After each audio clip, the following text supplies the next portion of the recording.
Ogeeyyoonni macaafa qulqulluu amantoonni butamuudhaaf of qopheessuu akka qabanii fi yeroon butamuu akka ga'e ibsuudhaan akeekkachiisan.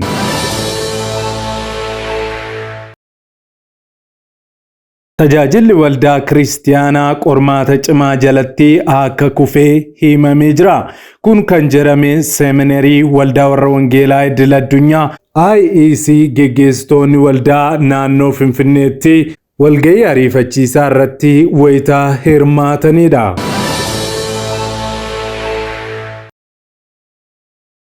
Hojjettoonni waldaa kiristaanaa 3 ajajni hidhaa irratti ba'ee jira. Tajaajiltoonni hidhaan irratti ba'e kun waldaa Makaana Yesuus Aqaaqii Qaalitti Basaqaa waggaadhaan dura namoota gurmaa'aniin saamamte keessattidha. Yeroo ammaa kana dararamni waggaadhaan dura waldatti irratti jalqabee ittuma fufee jira. Qabeenyi ishee saamames hanga ammaa hin deebiin jira. Itti iyyuu immoo bakka isaaniif kenname irratti galma waaqeffannaa akka hin ijaarranneefis immoo qaama mootummaatiin jechuudha hojjettoonni isaanii 3 ajajni hidhaa itti ba'etu jira. Bal'ina isaa isin biraan geenya.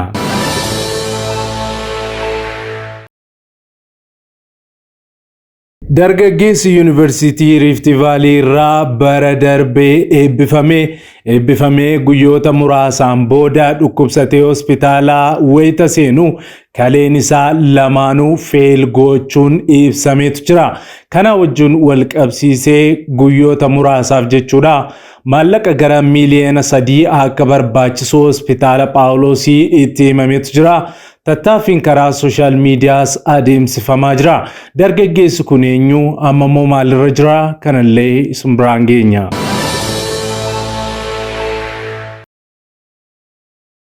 Nagaa fi araarri Kiristoos bakka jirtanitti hunduma keessaniif haa baay'atu. Akkam jirtu daawwattoota Kiristiyaan Miidiyaa. Odeessa wayitaawaa yeroo kanaaf isiniif qindeeffannee isin biraan ga'uuf qabannee dhiyaanneerra. Hamma xumura qophii keenyaatti wajjin turaan affeerraa keenya. Yeroo jalqabaaf gara chaanaalii kanaatti kan dhuftan subscribe gochuudhaan mallattoo beelii sana fuulduratti isinii ba'u ala tokko gadi tuquun ol kan jettu irra kaawwachuu hin dagatina. Kana gochuu keessaniin odeeffannoowwan kiristiyaanummaa fi biyya keenya laallatan wayitaa addunyaarraa walitti qabaman kallattiidhaan akka isin naqqabaniif isin gargaara. Yaada keessan koomentii irratti nu qooda. Like share gochuudhaanis guddina chaanaalii keenyaa keessatti ga'ee keessan ba'a. Kallattiidhaan gara odeessa keenyaatti wal wajjin hadabarru.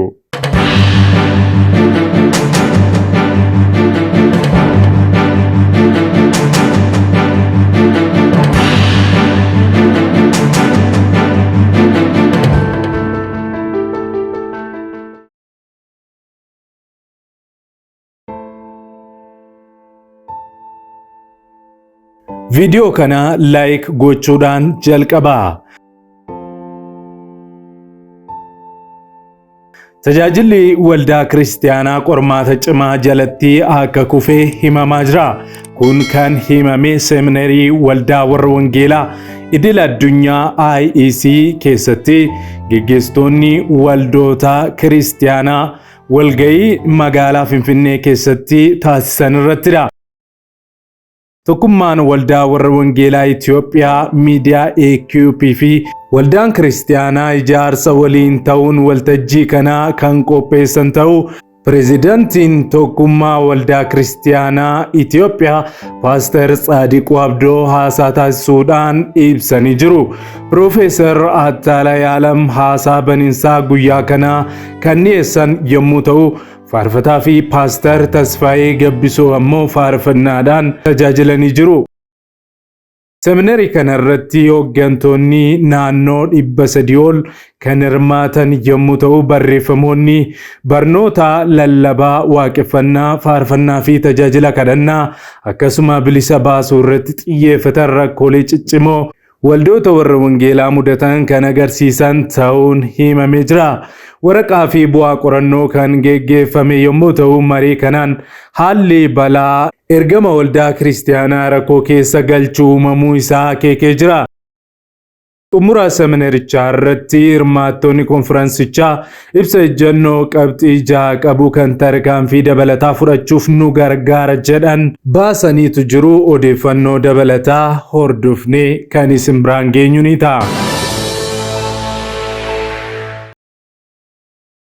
Gara odeessa keenya lammaffaatti yeroo darbinu daawwattoota keenya hojjettoonni waldaa warra wangeelaa Makaana Yesuus Akaaqii Qaallittii Basaqaa sadirratti ajajni hidhaa bahee jira.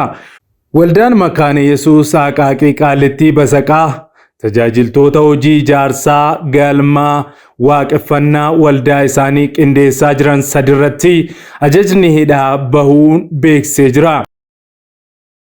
Waldaan Makaana Yesuus Akaaqii Qaallittii Basaqaa jechuudha.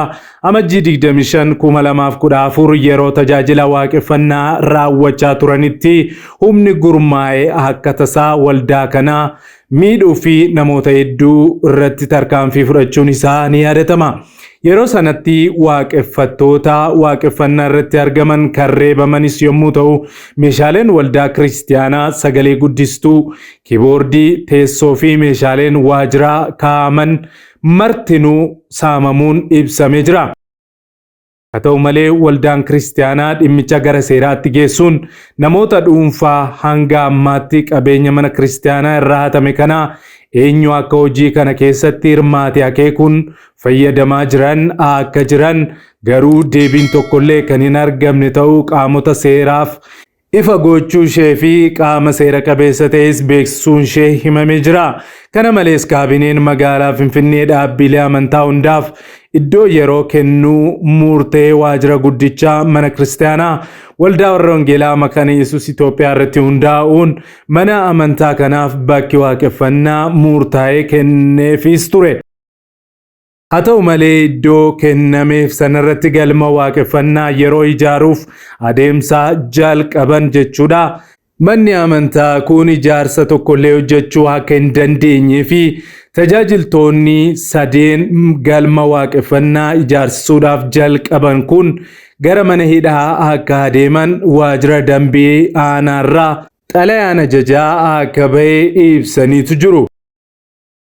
Walumaa galatti waldaan warra wangeelaa Makaana Yesuus Akaaqii Qaallittii Basaqaa waggaadhaan dura ergaa qabeenyi ishee saamame namoonni qabeenyaa ishee saamanii fudhatan kunis gara seeraatti akka hin dhiyaannee fi qabeenya waldattii hanga ammaatti itti fayyadamaa akka jiran akkasumas immoo bakka waaqeffannaa isheedhaaf kaabinoota bulchiinsa magaalaa Finfinneetiin kennameef irratti galma waaqeffannaa akka isheen hin ijaarranneef dhorkamuun ishee ibsameetu jira. Namoota galma waaqeffannaa kana ijaarsisuudhaaf waldattii cinaa dhaabbatanii hojjetaa jiran sadeen irratti ammoo ajajji hidhaa waajjira aanaa naannichaarraa baheetu jira. Dhugaan waldaa kiristaanaa yeroo ammaa kana dhokfamaa jira. Waldoonni kiristaanaa hedduun Itoophiyaa keessatti dararama guddaa keessummeessaa jiru. Kanaaf sagalee haa taanu, Waaqayyoon immoo haa kadhannuun dhaamsa keenya.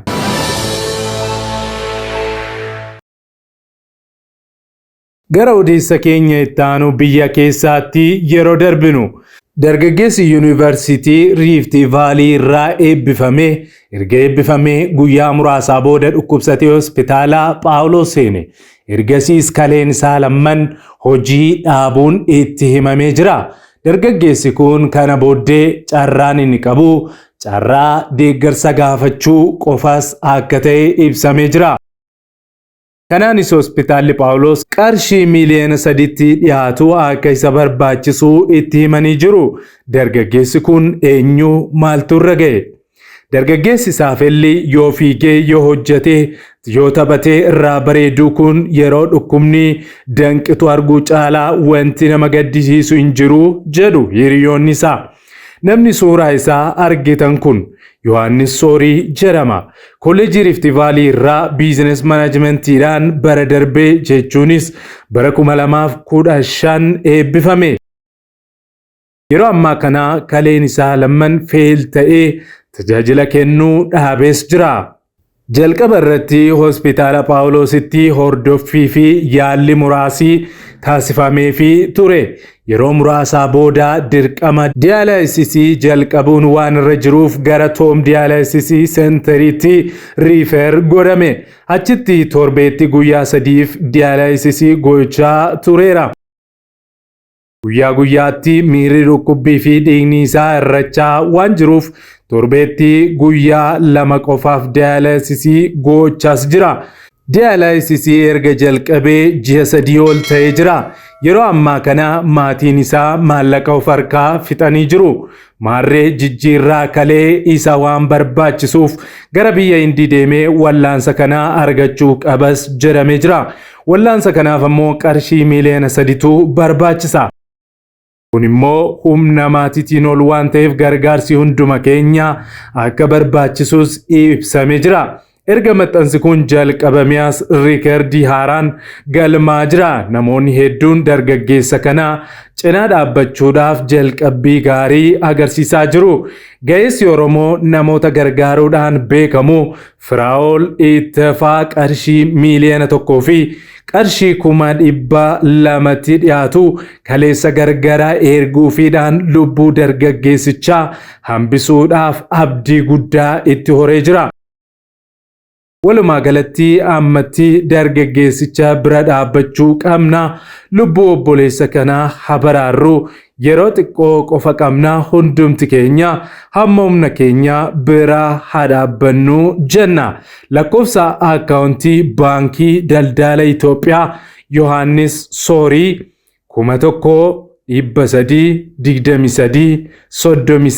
1,323,39,57. Lakkoofsa baankii daldala Itoophiyaa kana fayyadamuudhaan hanga humna keessanii dargaggeessa kana cinaa dhaabbadhaa isinin jenna. Gooftaan isin haa eebbisu.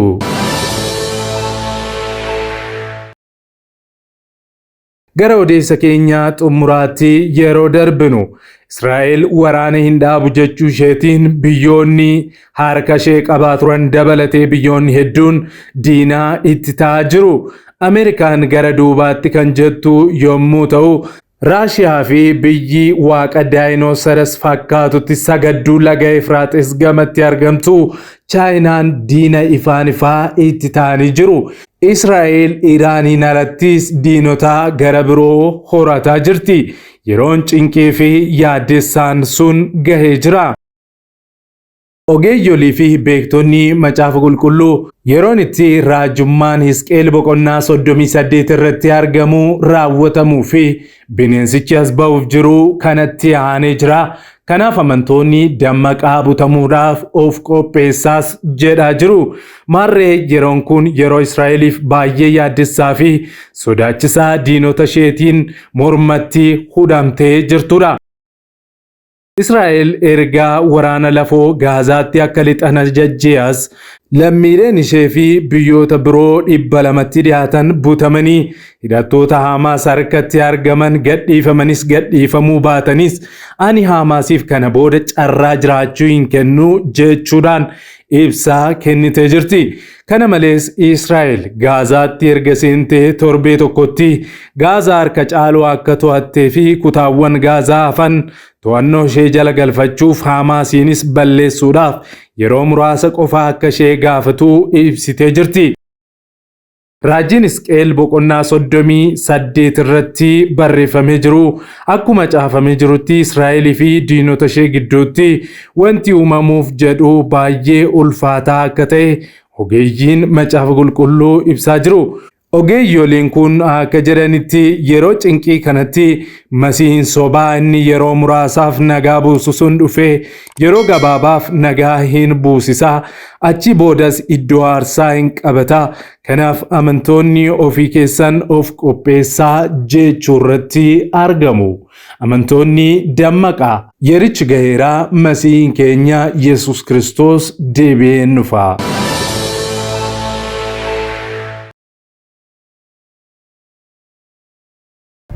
Waggoota dheeraadhaaf kiristaanonni miidiyaalee ittiin sagalee isaanii ibsatan dhabuun rakkataa turaniiru.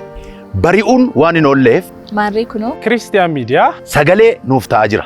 Kanaaf miidiyaa haqaa odeeffannoo dhugaadhaaf wayitaawaa yuutuubii Kiristaan miidiyaa subscribe, like, share godhaa. warra sagalee dhabaniif sagalee ni taana. Yesuus fayyisaadha.